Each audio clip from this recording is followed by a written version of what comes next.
I was doing gigs everywhere. So something happened that we didn't anticipate. Which was? Rafton and I were nominated for American Gospel Music Awards. What? Yeah. From nowhere. We're like, Allah, we don't have fare. Yeah. So we went to the embassy with nothing. So we tried sitting down, trying to think about it. Now this is 2004. Yeah. Trying to think about it, we came up with an idea. Let's get all the newspaper cuttings that have our faces, and let's go with them and carry our tapes. We carried copy, embassy. No, nothing. We don't have bank statements, nothing. Nothing. Yeah. So we go into, and Rafton wore his shiny clothes. Yeah. Yeah. We go in, so they ask, what are you guys? We're entertainers. We're ambassadors from Kenya. We're going to represent the industry. Yeah. We're the industry. We're the industry. So these guys told us, if you're the industry, then sing. Hey. Muikulu. At the embassy, you know the guys are quiet. Hey, we performed. And guys were responding. Muikulu, and they respond. Muikulu, then we did cha-cha. Yeah, guys were responding. Those guys stamped our passports. You are joking. Hey, man. So now the task was now to look for fare to go.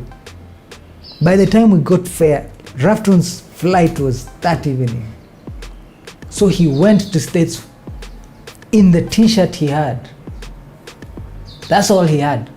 Nothing else, and a paper bag of tapes. Watch Dr. Namaju.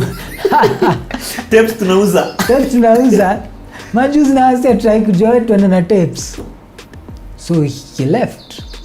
So once you arrived, you're being picked up and everything. So we thought. So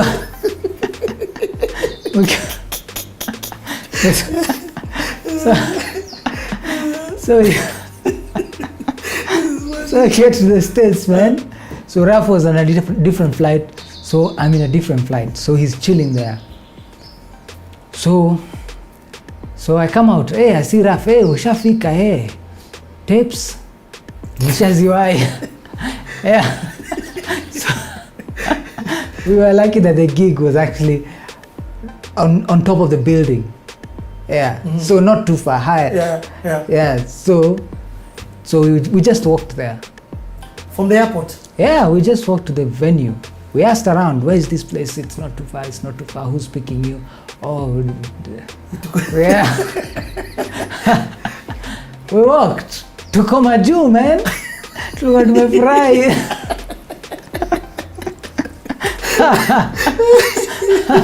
Whoa. These stories need to be heard. I can't stop this. This is crazy. So we get to this gig. So and that's the day. So we thought we would actually get accommodation and things like that. So there was accommodation for one night. Then the next night you leave. Ujisort. Ujisort. So Rafton bana, he's saying, wow, come on.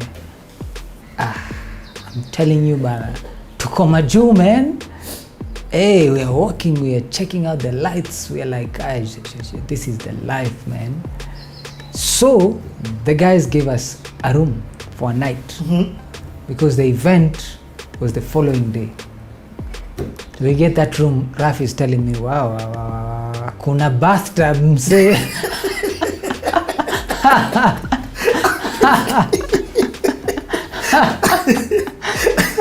Kuna bathtub mse. Ukuni maju. So Raf soaked for like the whole night. You can understand, coming from a one-room house to a bathtub. One-room house, split mattress, to a bathtub banner. So the following day, guys were doing the event. So we just told the event guys, we're from Africa. All we need is you give us an opportunity to perform. Yeah. Because we knew if they give us the mic, it's over. It's over. Yeah, that's the only currency we have. So I'm telling you. So we were given an opportunity. So Rak started. He did Mwikulu. He brought it down completely. So I went next. Chacha now. I did Chacha and prophecy and and that time I had carried the costume for the prophecy video. Yeah. Yeah. The whole attire and the African bag like this and a stick. And it's not that you're performing to Kenyans abroad. Z. This is a whole... This is a crowd. We don't even know whether they get it. Yeah. But we didn't care. We just knew. You have your 5-minute slot, kill it. You've got access and an opportunity. We have access, man. We'll never meet these people. Kill it. We killed, man. We killed. Then I had those flags. I had some flags written souls. Yeah. Yeah.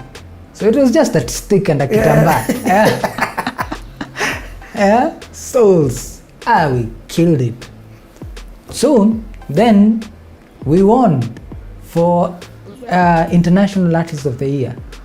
That wasn't even the big deal. The big deal was immediately after our performance, we were called to a table. Raf was called to one table, I was called to another table. So these guys invited and they said, we are a label.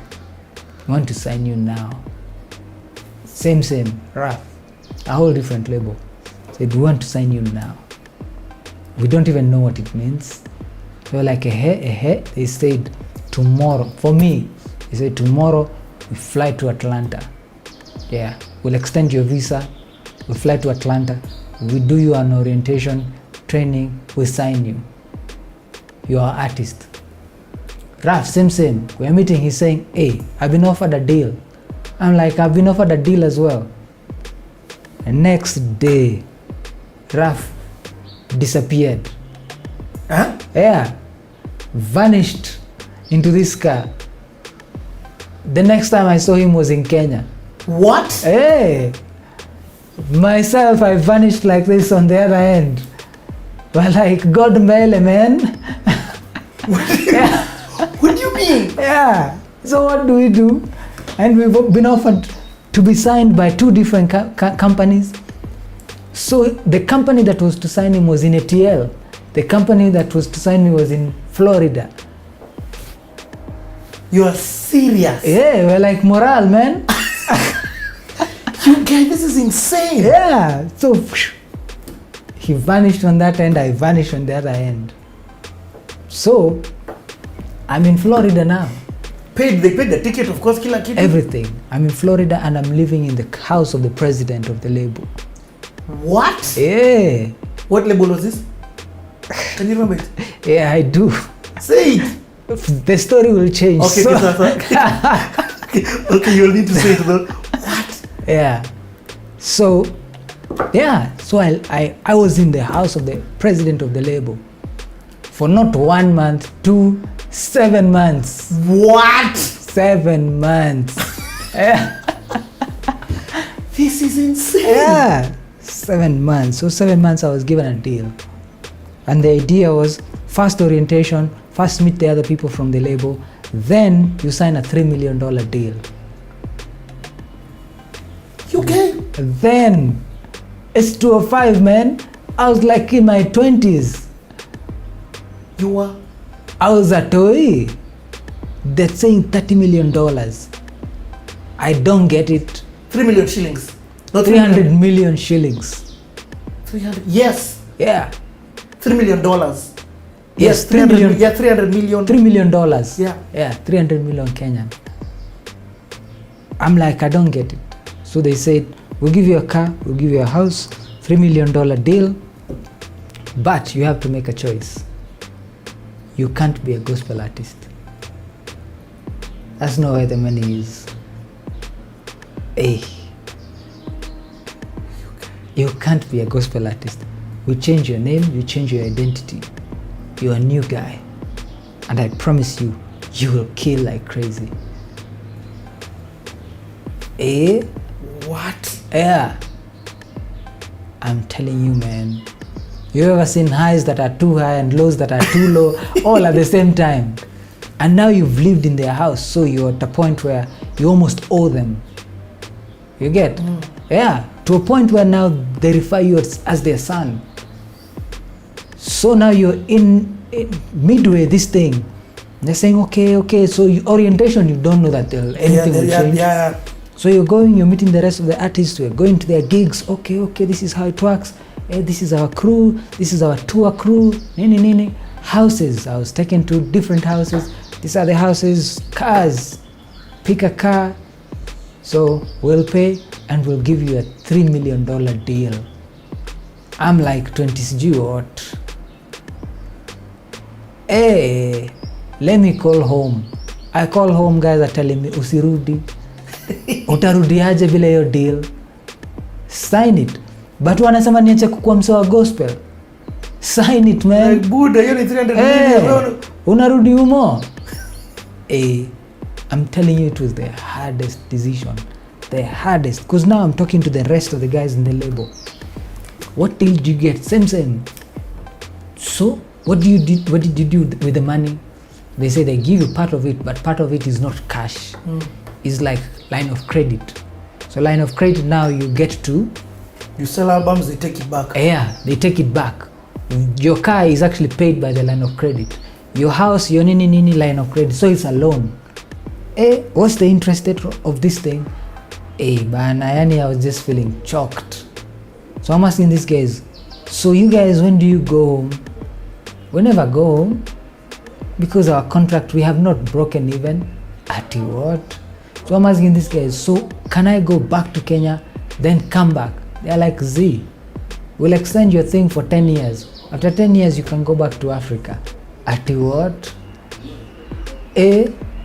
So this chick is telling me I was signed here. And in my contract, they told me not to change my waist size. If I change, I breach my contract. Allah, all those things were new, like new. You're like, Allah, for a lack of a better word, this thing sounds like a slavery, an expensive one. Yeah, because you sign this thing, you're in debt and nini. They say, yeah, it is, but you live large. Yeah, it's just that you don't have a social life. But I told these guys, minim say, a gospel. I told these guys I have a studio back at home. So I want something that will allow us to blow up digs. Push this advantage home. Because there's a growing industry. Then they're saying there's no industry we're thinking of at home. You are what we want. So forget about home. This is it. Sign it, your life changes. I'm telling you, you've ever had that thing of choose this day whom you will serve? That thing was ringing in my head the whole time. I'm telling you, the taste of life left me. Kabisa. Because I'm there and I'm thinking, what? And now, when these guys saw I'm dragging my feet, now they were asking for my passport banner. So I told them, you guys, me, I'm African. So before we sign such big deals, we have to go look for other Africans and do some chanting banner. You know anyone in Kenya? I know someone in Atlanta, Raf. And my sister was living in ATL as well. Yeah. So I need to go because it needs to be blessed, Bana. This is a big deal. I needed to look for an exit. So I left my everything, because they said, you guys, if you don't sign, we sue you. You've been in our house for 7 months.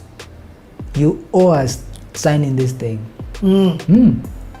7 months, you're our son.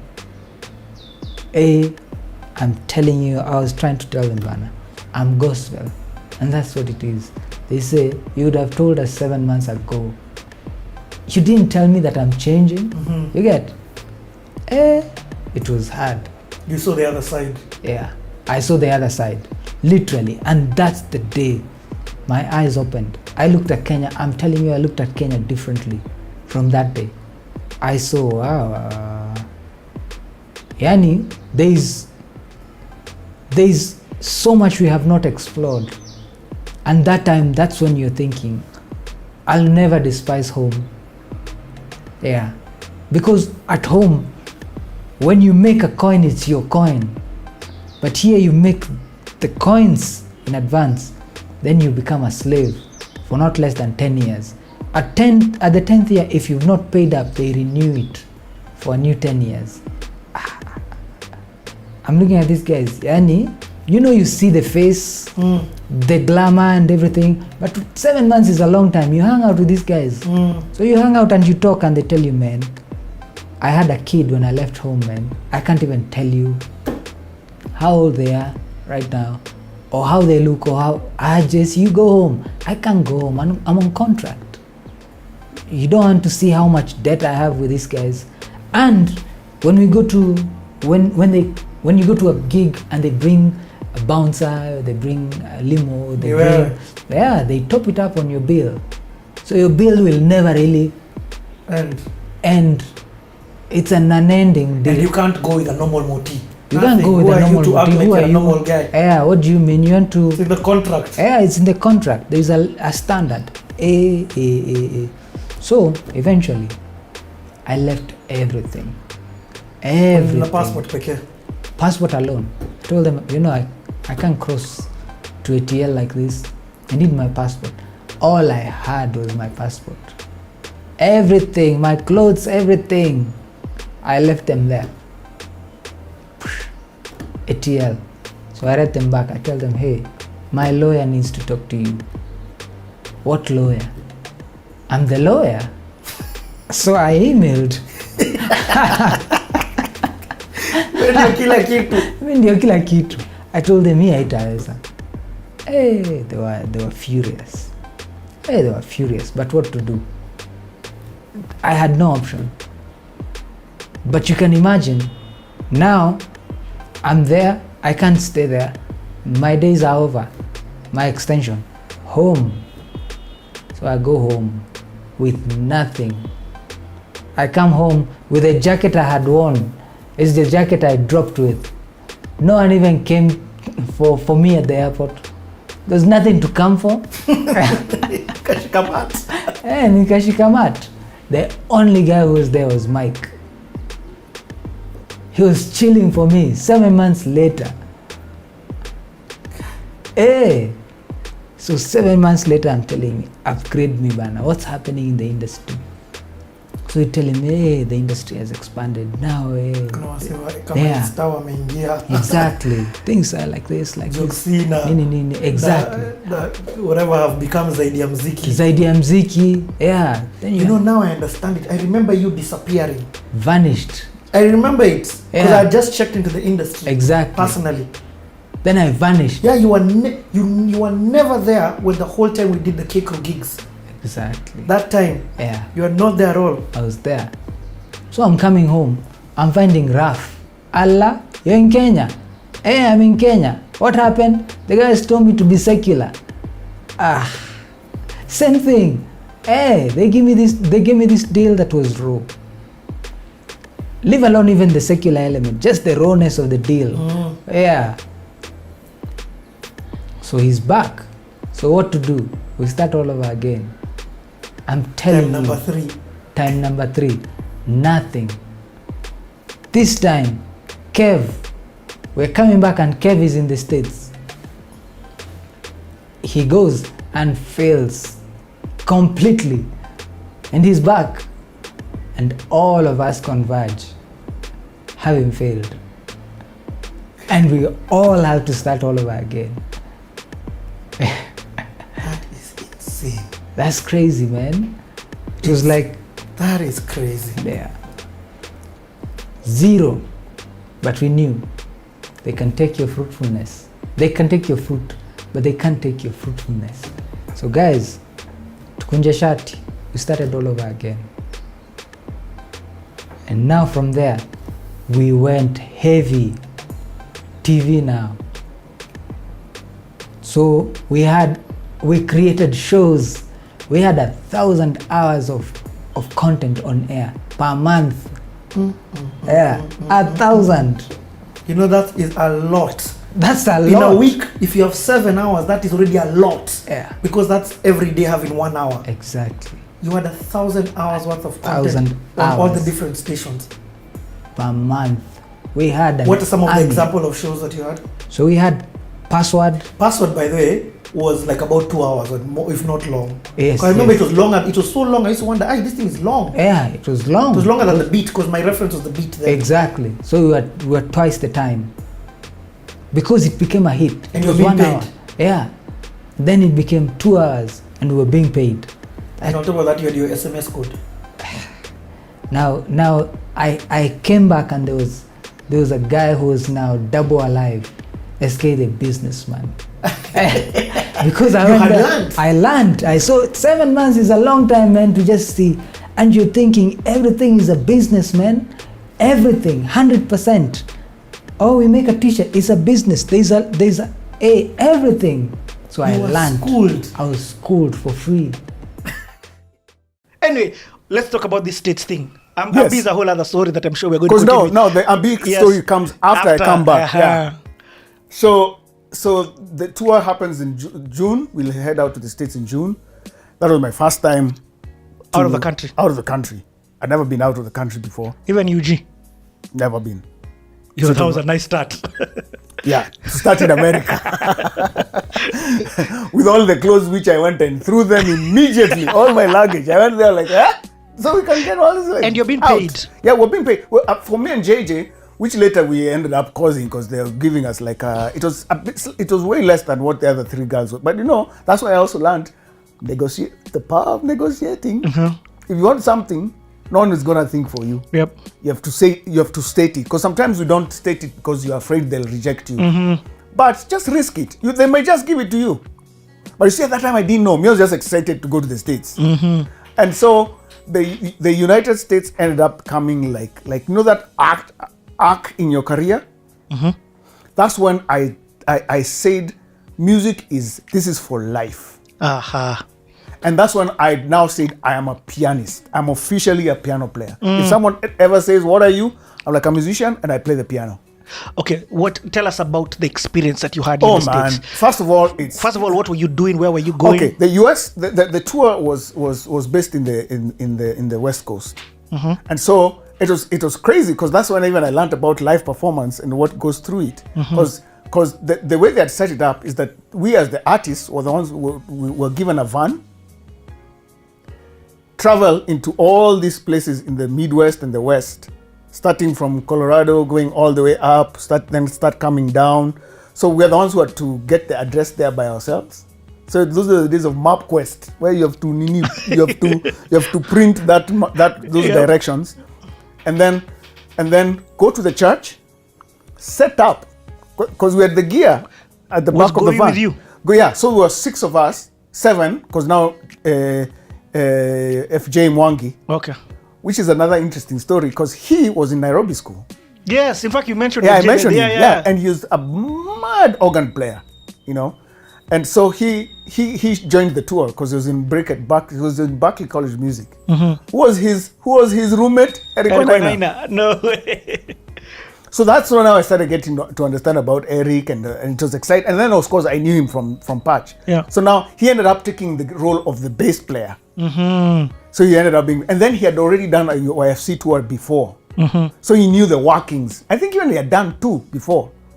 So he knew the workings of the Youth for Christ tour.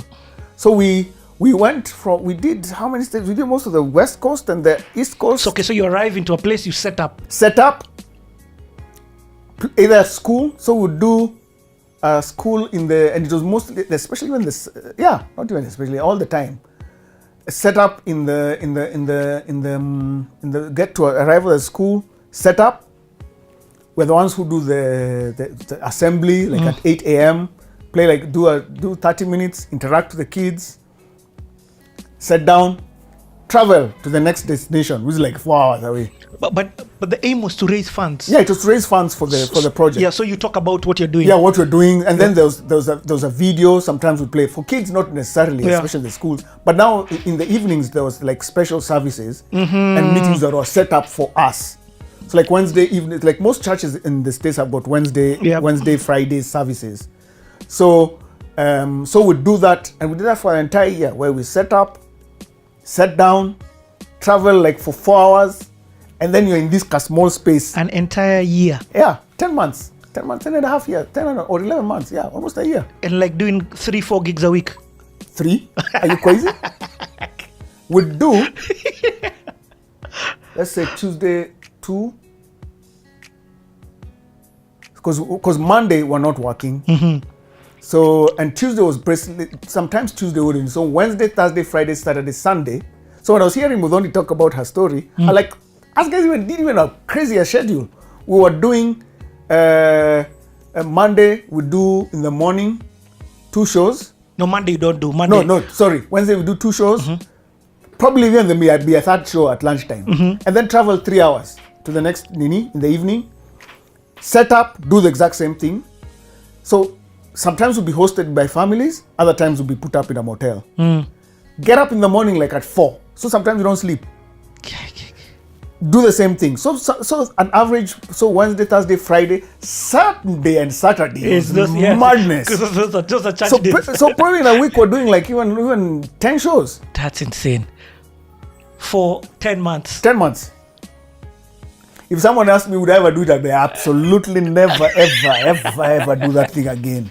Because it's so taxing. Because and then also, and then we are new to it. Because we were thrown into like pro type of tours. Yep. Because you're talking about like guys who have been in the business who do that type of touring. Yep. So even mentally not prepared. So you can even you can free the relationships that you are. Because you go in as friends, you're in this same space, you start fighting with each other, domains happen, So you start dating. But they had made it exclusive, like you can't. Yeah. There's no room for dating. Yeah, because that just complicates the entire chemistry. Yeah, you can say that in theory, but in practical. No, it's true. If you're feeling if you start spending this much time with somebody. Yeah, no, it happens because we are human beings.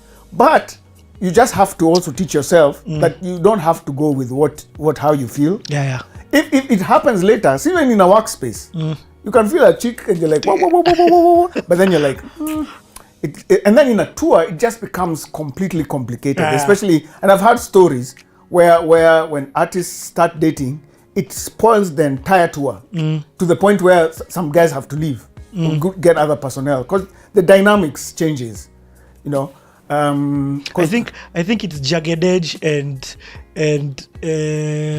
SWV. They just cause drama. It just cause it's cause now 2 or 3 people are not. It's not. It changes the entire dynamics of the tour. So they had made it very clear that no. And it is true. Even before you go in a tour, before you go, you're not attracted, but that close proximity, you become close. But anyway, so actually, it's Jagged Edge and one of the chick from Destiny's Child, the ones who were kicked out. You see, exactly my point. That's part exactly of my point. Because it just complicates the entire tour. So even the people who are booking you, now it just becomes a nini. And then what if someone gets pregnant? What do you do? Because now how that jeopardizes the whole mission that even that you need to do. So now and that let's say that chick is a major singer in like one of the main cogs of the group. Yep. So that's why nah. Yeah. Let me ask. Did you guys bump into Milele at this time? I'm coming to that. Okay, cool. Still on so the we tour. have done the entire tour, and then because not the entire tour, we've done half. We're halfway. This is around December. Now we are starting to do an extensive run in California. And so California, that's where the Milele guys are based. So they got wind that we are around. So me and Kanji, that's where me and Kanji now became friends. Because now they became like our KY. But then like I have this thing with Christian. Kingangi. Yeah. Well, up till now we greet each other that way. Like, when are you going? Because the problem why I'm saying I used to ask them when are you going is they would come and just derail us. We're supposed to be practicing. These guys are looking for they're talking to these chiles. Like, they're just you're doing exactly what so it was upsetting me because I'm like we're not concentrating. So this is where Kanji found Mwendi, where Kanji found his wife. Absolutely. 100%. This was the moment. This was the moment. So the outsiders were. The outsiders, because I think they knew, like, us guys, when the outsiders are like, oh, this is a very fly Chile's here. Let's go in there. That's crazy. So that's when I met Bilele, and then they started really hanging out, and of course now Kanji they started serious friending, some good friending with Wendy, and then and of course now the rest is history. Yeah. And so the entire run in California, we always every so often would be together. That's so cool. And that's when I started hanging out with Kanji, and he started telling me what he wanted to do, what he's interested in, and that's when I learned about the Musicians Institute, where Kanji was. And I told him that I'm interested in joining a college. So I told him that Berklee College of Music is a bit too expensive. So no, actually some students and former teachers of Berklee actually teach at the MI, Musicians Institute. Apply. When you go back home after the tour, apply. These are the whatever. And then he put me in touch via email to one of the deans or something. So she sent me a package when I came back, and I sent the papers, and I was accepted. Yo! At the Musicians Institute, yeah. It was a degree in music performance. So that's after the tour. So, but inside the tour, I also found, now from a personal point of view, that's where a lot of the stuff from the fire accident, 7 years later, started coming out. Because now I started doing this solo during the shows. I do these solo performances, and even my playing became really good. Because now I started really playing like now I'm inside the thing. And of course the music, we're in the land of jazz. I'm in the heart of jazz. Yeah. You go to a store. Those are the days when you buy CDs at a Best Buy. You go and pack all the. I think when I came back from the States, I think like 500 CDs or 600, because there was so much music. Yeah. And then now I started playing. But then also as I was playing, the playing now helped me even understand many questions that I'd had over the years. Why did it happen to me? Why? How come God? I'm like, you've been, all these questions that I've been having. So there's one service that I broke. I think that's the day that I actually broke down for that event. It was one service that was, and I think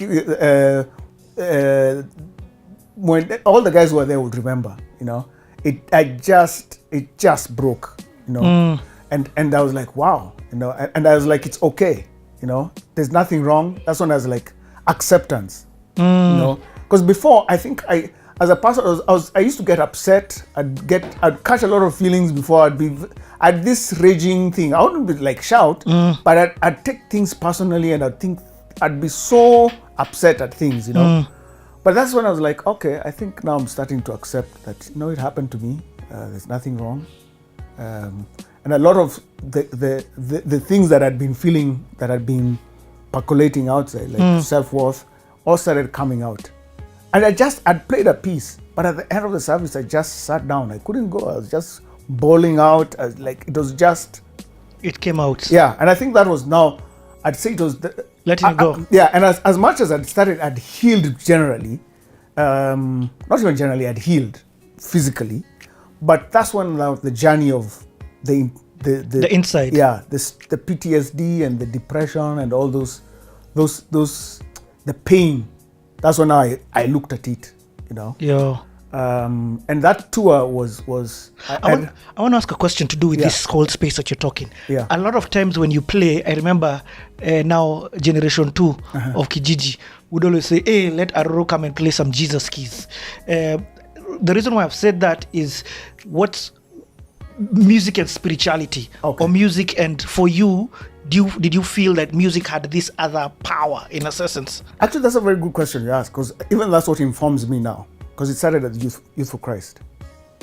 Because for me, music became a channel for me, because I was like, if this music that I play, God can use it to heal me. Then in the same way, someone who hears when I play, let also God heal reach them at their point of need.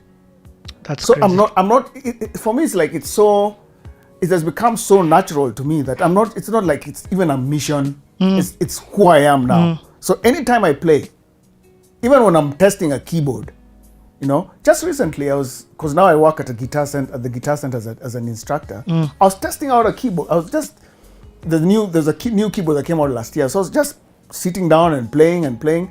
So this lady just shows up, and she's listening to me play, and then I turn out just to acknowledge and say thank you, and I'm seeing her wiping her eyes. She's like, "You're playing." I was like, so sometimes when I don't realize it, because I think for me, you're right. It's I just become a channel. It's like let God let God do what He has to do. So for me, it's an opportunity for people to meet God. So it's yes. There's the times when you're like we can be wilding out, but even the wilding out, I'm like. It's still away. It's Yeah, still away for you to express. So it's just I'm like a pipe. Yeah. So and that's what music has become for me. And it happened with that tour is when I was like, this is I think my mission. Not even I said I think because now it didn't crystallize until at the end of the tour. I was like, aha. So one of the things God has called me to is to bring healing. To bring a sense of peace. Even when life throws things at you, let my music, anytime I play, give you a sense of hope. And if God decides to fix your life situations right there, so be it. Now, on the tandem side is that for me to get to that point, I've had to encounter a lot of pain.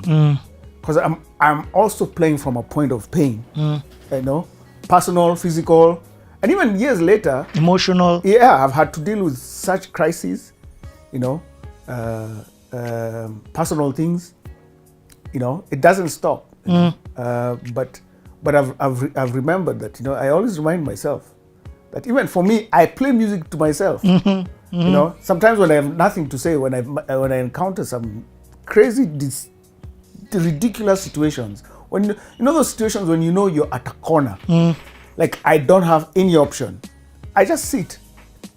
I sit and I go and have a good night's sleep. I'm like, no, what? I'll let tomorrow deal with its own stuff. So music for me, it's that. I'm just but a vessel, nothing else. That's powerful to hear this story, because I have experienced your keys. That's why I've even asked you that question. The Jesus keys. I remember you guys. I don't let Arro jump on that piano. Guys, was that Makamasi session. You guys are like Makamasi session. You guys are so silly. Why do you say calling it Makamasi session? I don't know. They started calling it Makamasi session. Yeah, we would leave. Can you remember? Oh, and we'll get to Mavuno. That Go song. Oh yeah. Where that song used to. Yeah. And for me, and you're right. I think that tour is when I was like God showed me like, yes, you've been through a difficult patch of your life, discovering yourself, unanswered questions, but God likes using wounded soldiers and wounded people because you understand. So when someone comes and I empathize, when someone comes and tells me, because like I feel what you're feeling, I know what it is to be hooked up to tubes. I know how it feels I shouldn't be alive. I should have died. Yeah. As I speak to you here, my mom always tells me that you even when I go, sometimes I tell them, yeah, life is showing me things. They're like, don't remember. She's like, always, anytime you feel like, look at your hands. So sometimes I always tell myself, I look at my hands. I'm like, you know what? Yeah. I've just finished Doris Maioli's CTA. Yeah. And I summarized it in one thing: God doesn't waste pain. No, He doesn't. And it's true when you're inside the mix, when you're in the whirlwind, it is, life when you're in the midst of it, you're like, this is it. Sometimes you're like, this is it. Or how am I going to move from here? But I think I've also taught myself, and I think for me, I've that blessing. These have ended up becoming a blessing. When I find myself in a very tough situation that I don't understand, I look at myself. I look at my hands. That is so powerful. And I say, hey, you guy. This was, once upon a time, this was a piece of my thigh. And it's on my hand. And now I feel like, okay, I can move on.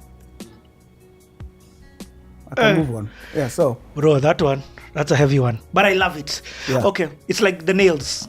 Yeah, It's like exactly. it's like the nails. Yeah.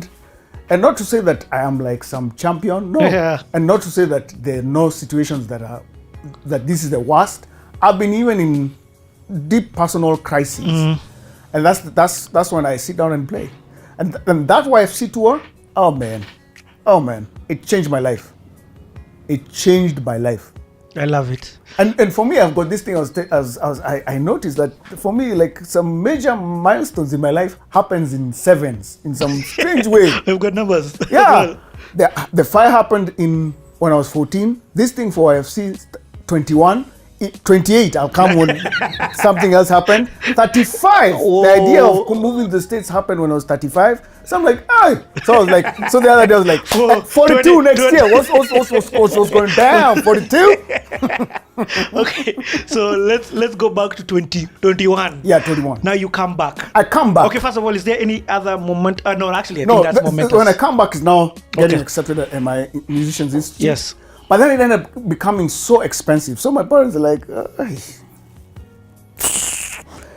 And then they were not offering scholarships at that time. Yeah. So I was like, man. Here we go again. But this one did hurt. This was not like a moment of despair. No, Okay. so there's just disappointment. But I was excited to come back. You know, I'd grown a little taller. I'd changed my look. I'd had an earring. You know, I had specs. I started my head. So I was looking like this fresh guy. I had another leather jacket that looked so. Aye. So all those chilets that I used to have problems with. I like. Here's a guy who's about 6'2", walking around. I'm not that bad. I said, I don't know. So a bit of self-confidence grew. And I think that's where a lot of the confidence, Nice. the issues that I had that I never had, that period of high school where I didn't have that self-confidence and worth, a lot of it came after, you know. So, and I go back to Johari Clef. Oh, you went back, eh? Yeah. Okay. Bruce, because like, okay, now what do I do? So I go back to Johari Clef and I find Mr. Mandugu Digital is now the guy. And of course, in 2001, because we came back in 2002, guess who else is ruling the airways? One Robert Kamanzi. Ooh.